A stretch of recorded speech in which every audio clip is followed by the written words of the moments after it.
On le sait, nos peurs les plus profondes ne viennent pas toujours de ce qui est, elles sont souvent le fruit de ce qui pourrait être.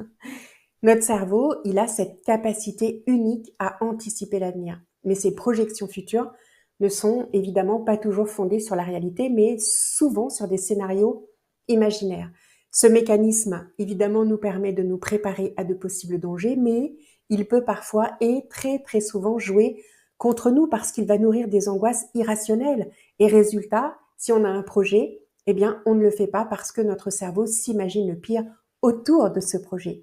Les recherches en neurosciences montrent que notre cerveau ne fait pas toujours, je précise bien, la différence entre ce qui est réel et ce qui est anticipé, et ces recherches montrent qu'il active les mêmes zones lorsqu'il imagine un danger que lorsqu'il est réellement confronté à lui. Alors souvent, nos peurs les plus fortes ne sont que des images d'un futur qui n'existe pas encore. C'est dingue hein, quand on y pense. Mais c'est possible aussi de déjouer ces mécanismes. Vous pouvez apprendre à repérer quand le cerveau imagine le scénario catastrophe.